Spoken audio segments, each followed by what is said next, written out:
आज के इस क्लास में YouTube पर आप सभी का मेरा नमस्कार। आज हम लोग इस क्लास में एरोमेटिक कार्बोक्सिलिक एसिड पढ़ते हैं, क्योंकि कार्बोक्सिलिक एसिड में एलिफैटिक कार्बोक्सिलिक एसिड और एरोमेटिक कार्बोक्सिलिक एसिड दोनों पढ़ना है। जितने भी कंपाउंड हम लोग पढ़ रहे हैं उसमें दोनों हैं एलिफैटिक और एरोमेटिक। जैसे ये चैप्टर चल रहा है एल्डिहाइड, कीटोन और कार्बोक्सिलिक एसिड, ये अंतिम पोजीशन में है, क्योंकि कार्बोक्सिलिक एसिड के बाद ये खत्म हो जाएगा। उसके बाद फिर हम लोग एमीन पढ़ेंगे, उसका 13वां यूनिट। तो अब यहाँ है कि एरोमेटिक कार्बोक्सिलिक एसिड, इससे पहले हम लोग एलिफैटिक कार्बोक्सिलिक एसिड बनाने की विधि उसका प्रिपरेशन और प्रॉपर्टीज पढ़ चुके हैं। अब यहाँ एरोमेटिक कार्बोक्सिलिक एसिड का प्रिपरेशन, प्रॉपर्टी और फिर उसका रिएक्शन पढ़ना है। तो ये क्या कहता है एरोमेटिक कार्बोक्सिलिक एसिड, यानी कि ऐसा ऑर्गेनिक कंपाउंड जिसमें कार्बोक्सिल ग्रुप एरोमेटिक रिंग से जुड़ा हुआ रहता है, वो एरोमेटिक कार्बोक्सिलिक एसिड कहलाता है। तो इस तरह से इसको हम डिफाइन कर सकते हैं कि the organic compound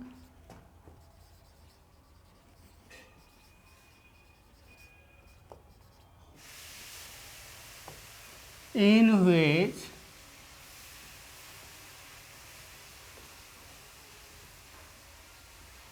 carboxyl group is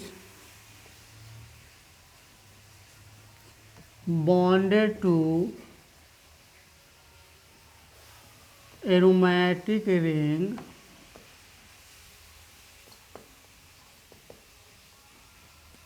that is called aromatic carboxylic acid। ये एरोमेटिक कार्बोक्सिलिक एसिड का परिभाषा हुआ। इसमें कहता है कि the organic compound in which carboxyl group is bonded to aromatic ring that is called aromatic carboxylic acid, यानी ऐसा कार्बनिक यौगिक जिसमें जो कार्बोक्सिल ग्रुप है COOH, ये सीधा एरोमेटिक रिंग से जुड़ा हुआ रहता है, वो एरोमेटिक कार्बोक्सिलिक एसिड कहलाता है। तो यहाँ जो एरोमेटिक रिंग है वो बेंजीन रिंग को एरोमेटिक रिंग कहा जाता है, क्योंकि बेंजीन और इसके डेरिवेटिव को एरोमेटिक कंपाउंड कहा जाता है। तो फिर यहाँ एग्जाम्पल लेते हैं कि कौन सा इसका एरोमेटिक रिंग होगा और ये एरोमेटिक कार्बोक्सिलिक एसिड क्या होगा। ये बेंजीन हुआ, इससे अगर हम कार्बोक्सिलिक एसिड ग्रुप लगा देते हैं तो ये कंपाउंड हो जाता है एरोमेटिक कार्बोक्सिलिक एसिड, जिसका नाम हो जाता है बेंजोइक एसिड। ये कंपाउंड है बेंजोइक एसिड। इसी को एरोमेटिक कार्बोक्सिलिक एसिड कहा जाता है। इस कंपाउंड को हम ऐसे भी लिख सकते हैं, एक एक अल्टरनेट डबल बॉन्ड यहाँ हम कहीं भी दे देंगे और किसी एक कोने पर यहाँ हम कार्बोक्सिलिक ग्रुप को लगा सकते हैं। यहाँ भी लगा सकते हैं, यहाँ भी कहीं एक जगह ये ग्रुप लगा सकते हैं। अगर दो जगह देना है तो वहाँ पर ऑर्थो, पारा या मेटा की आवश्यकता होता है, लेकिन यहाँ पर अगर एक ही जगह देना है तो यहाँ हम कहीं भी दे सकते हैं। एक हाइड्रोजन को निकाल करके कहीं भी इसे दिया जा सकता है।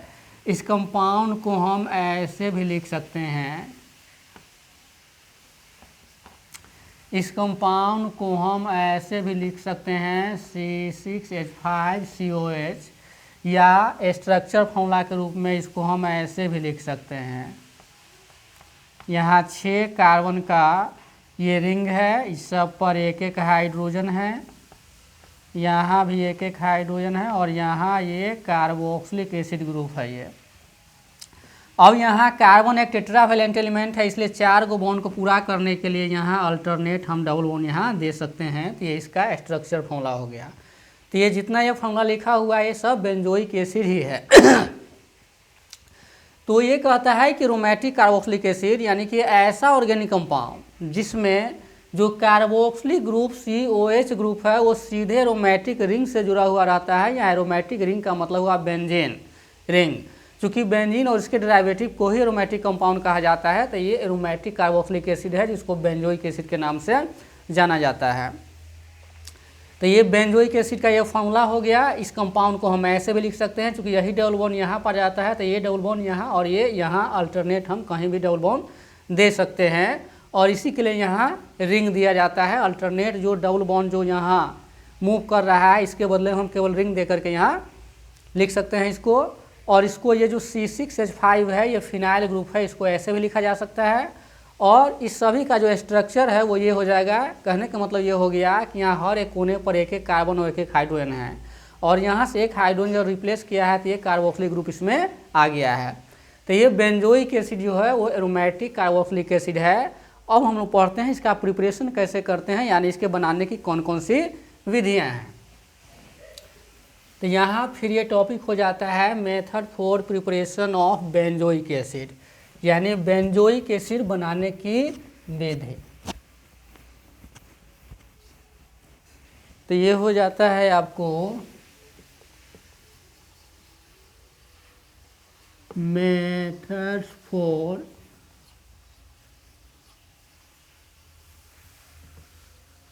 प्रिपरेशन ऑफ बेंजोइक एसिड, यानी बेंजोइक एसिड बनाने की कौन कौन सी विधि है। पहला, from oxidation of methyl benzene, जिसको टोल्यूइन भी कहा जाता है, यानी मिथाइल बेंजीन के ऑक्सीकरण से या टोल्यूइन के ऑक्सीकरण से। तो ये पहला विधि है जिसमें हम लोग क्या बना रहे हैं, बेंजोइक एसिड को बना रहे हैं। तो यहाँ कहता है from oxidation of methyl benzene या टोल्यूइन, मिथाइल बेंजीन को ही टोल्यूइन के नाम से जाना जाता है। तो जब मिथाइल बेंजीन का ऑक्सीकरण वेनेडियम पेंटाऑक्साइड के द्वारा किया जाता है तो हमें यहाँ बेंजोइक एसिड प्राप्त होता है, और इसका ऑक्सीकरण अम्लीय पोटेशियम परमैंगनेट या अम्लीय पोटेशियम डाइक्रोमेट के द्वारा भी किया जा सकता है। तो यहाँ पर हम लिख सकते हैं benzoic acid is prepared by the oxidation of methyl benzene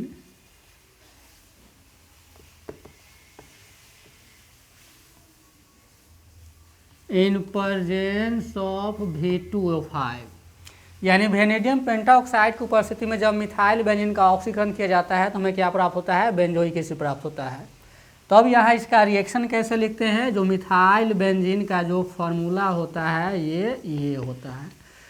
ये हो गया मिथाइल बेंजीन, जिसको टोल्यूइन कहा जाता है। इसी को टोल्यूइन के नाम से जाना जाता है। इसका ऑक्सीडेशन करते हैं, ऑक्सीडेशन का मतलब हुआ ऑक्सीजन के साथ यह अभिक्रिया होता है, ये V2O5 यानी वेनेडियम पेंटाऑक्साइड की उपस्थिति में इसका ऑक्सीडेशन करते हैं तो ये हमें बेंजोइक एसिड प्रदान करता है। ये बेंजोइक एसिड प्राप्त हो जाता है। अब यहाँ का 2 हाइड्रोजन फिर वहाँ वाटर मोलिक्यूल चला जाता है, तो यहाँ पर हम -H2O लिख सकते हैं, नहीं तो यहाँ पर हम +H2O लिख सकते हैं, कोई एक लिखेंगे। तो यहाँ ये पहला विधि है, इसमें यह कहता है कि मिथाइल बेंजीन का, जिसको टोल्यूइन के नाम से जाना जाता है, उसका ऑक्सीडेशन वेनेडियम पेंटाऑक्साइड की उपस्थिति में करते हैं तो हमें ये बेंजोइक एसिड प्राप्त होता है। इस कंपाउंड का नाम है ये बेंजोइक एसिड। ये वही कंपाउंड है जिसका इस्तेमाल अचार को या फल सब्जी को सुरक्षित रखने के लिए किया जाता है। इसका स्वाद बहुत ही अच्छा होता है। तो ये बेंजोइक एसिड है ये। तो ये इसके बनाने का ये पहला विधि है। तो इसको हम एक अलग ढंग से भी तैयार कर सकते हैं और करके यहाँ लिख सकते हैं कि it is also prepared by the oxidation of methyl benzene in presence of acidic potassium permanganate. तो इस तरह से यहाँ जो वेनेडियम पेंटाऑक्साइड जो लिए हैं, इसके जगह पर हम अम्लीय पोटेशियम परमैंगनेट या अम्लीय पोटेशियम डाइक्रोमेट जो प्रमुख ऑक्सीकारक है उसको लेकर के भी यहाँ इसका ऑक्सीकरण करा सकते हैं। तो यहाँ ये जो मिथाइल बेंजीन है इसका ऑक्सीडेशन KMnO4 और H2SO4, यहाँ अम्ल की जगह ये सल्फ्यूरिक एसिड होता है। तो इसका जब ऑक्सीडेशन करेंगे तो यहाँ आपको बेंजोइक एसिड प्राप्त होगा। तो ये बेंजोइक एसिड बनाने की ये पहली विधि है। इसमें कुछ और भी विधियां हैं जिसमें कहता है कि बेंजोनाइट्राइल के हाइड्रोलाइसिस से भी यहाँ बनता है।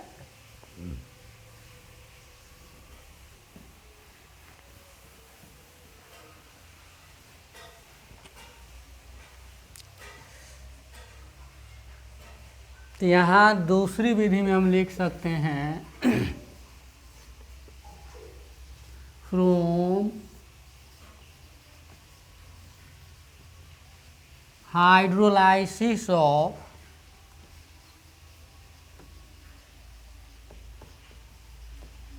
बेंजोनाइट्राइल। बेंजोनाइट्राइल यानी बेंजोनाइट्राइल या सिर्फ नाइट्राइल भी कह सकते हैं। इसके हाइड्रोलाइसिस से भी यहाँ बेंजोइक एसिड को बनाया जा सकता है और ये बेंजोनाइट्राइल है। यहाँ एक लाइन लिख सकते हैं कि it is also prepared by the hydrolysis of benzonitrile in presence of acid. तो ये बेंजोनाइट्राइल यही हो गया।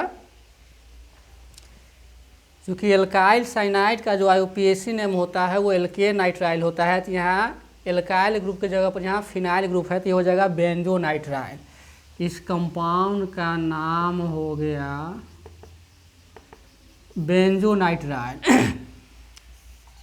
इसका हाइड्रोलाइसिस करते हैं। हाइड्रोलाइसिस का मतलब हुआ कि जल के साथ अभिक्रिया। H+ का मतलब हुआ एसिड। जब कभी भी हाइड्रोलाइसिस होता है तो अम्ल की उपस्थिति में होता है या फिर क्षार की उपस्थिति में। तो यहाँ हाइड्रोलाइसिस जब इसका करेंगे तो यहाँ हमें बेंजोइक एसिड प्राप्त हो जाता है और जो यहाँ नाइट्रोजन है वो अमोनिया मॉलिक्यूल के रूप में वो बाहर निकल जाता है, ये बाई प्रोडक्ट के रूप में। तो ये कंपाउंड हो गया आपको बेंजोइक एसिड, ये बेंजोनाइट्राइल है। तो ये दूसरी विधि है। इसमें कहता है कि फ्रॉम हाइड्रोलाइसिस ऑफ बेंजोनाइट्राइल यानी बेंजोनाइट्राइल का जब हाइड्रोलाइसिस किया जाता है अम्ल की उपस्थिति में तो ये बेंजोइक एसिड प्राप्त होता है। वही लिखा हुआ है it is also prepared by the hydrolysis of benzonitrile in presence of acid. यानी कि बेंजोइक एसिड बेंजोनाइट्राइल के हाइड्रोलाइसिस से ही प्राप्त किया जा सकता है एसिड की उपस्थिति में।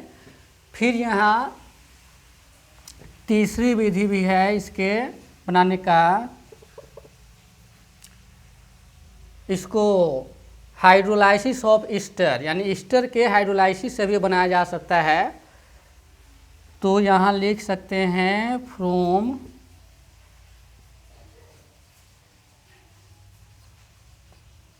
हाइड्रोलाइसिस ऑफ ईस्टर यानी ईस्टर के हाइड्रोलाइसिस से भी बेंजोइक एसिड बनता है। तो ये कौन सा ईस्टर होगा? ये इथाइल बेंजोएट ईस्टर है। अब ये ईस्टर कैसे है? यहाँ COOR जो ईस्टर का जो फंक्शनल ग्रुप होता है वो COOR होता है।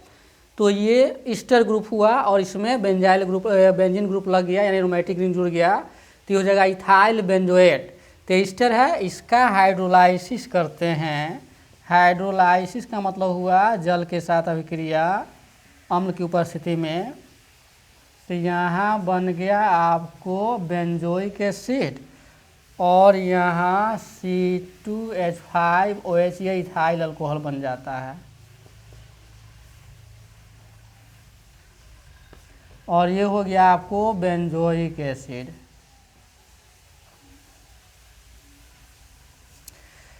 अब ये क्या हो गया? हो जाएगा इथाइल बेंजोएट। इस कंपाउंड का नाम हो जाएगा इथाइल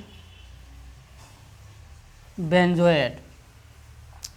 तो यहाँ ईस्टर के हाइड्रोलाइसिस से भी हम क्या बना सकते हैं? बेंजोइक एसिड बना सकते हैं। तो यहाँ इथाइल बेंजोएट हो गया, ये ईस्टर हो गया। इसका हाइड्रोलाइसिस जब यहाँ अम्ल की उपस्थिति में करते हैं तो यहाँ बेंजोइक एसिड प्राप्त होता है और इथाइल अल्कोहल प्राप्त होता है। तो ये C2H5 ये ग्रुप इसका वाटर मॉलिक्यूल का जो OH और H इसको हम लिख सकते हैं, तो C2H5OH वहाँ इथाइल को चला गया और ये हाइड्रोजन यहाँ पर चला आता है, यानी कि ये बेंजोइक एसिड प्राप्त हो जाता है। तो यहाँ जो इथाइल बेंजोएट है ये एक ईस्टर है, तो ईस्टर का जब हाइड्रोलाइसिस करते हैं तो यहाँ कार्बोक्सिलिक एसिड बनता है, और चूंकि जो ईस्टर एरोमेटिक कंपाउंड है तो यहाँ उसी एरोमेटिक कंपाउंड का हाइड्रोलाइसिस किए हैं तो यहाँ कार्बोक्सिलिक एसिड बन जाएगा, अर्थात बेंजोइक एसिड यहाँ प्राप्त हुआ है। तो ये सभी के सभी विधियाँ आपको बनाने की है कार्बोक्सिलिक एसिड बनाने की, यानी कि बेंजोइक एसिड जो एक एरोमेटिक कार्बोक्सिलिक एसिड है। अब इसमें है एक और विधि पर जानते हैं जो एमाइड का जो हाइड्रोलाइसिस है उसके द्वारा भी यहाँ बनता है बेंजोइक एसिड। तो एक और विधि हम लोग चले यहाँ पर,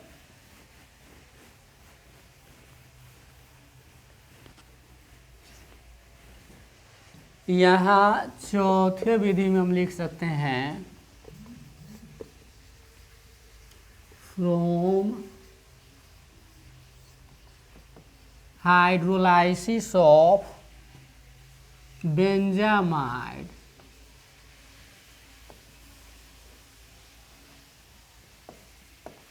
फिर ये बेंजामाइड क्या हुआ, बेंजीन में एमाइड ग्रुप लग गया, यानी एरोमेटिक रिंग से जब एमाइड ग्रुप लग जाता है तो वो बेंजामाइड हो गया। फिर इसका हाइड्रोलाइसिस करेंगे तो यहाँ पर बेंजोइक एसिड प्राप्त होता है और इसका जो अमोनिया मॉलिक्यूल इसमें बाहर निकल जाएगा, यानी वाटर को हम OH और H लिख सकते हैं। तो इसका हाइड्रोक्सिल ग्रुप यहाँ जाता है और NH2 और H वहाँ पर अमोनिया चला जाता है। तो जब यहाँ बेंजामाइड का हाइड्रोलाइसिस करते हैं तो वहाँ कार्बोक्सिलिक एसिड हमें प्राप्त होता है। तो यहाँ हम लिख सकते हैं बेंजामाइड, इस कंपाउंड का नाम है बेंजामाइड और ये हो गया आपको बेंजोइक एसिड।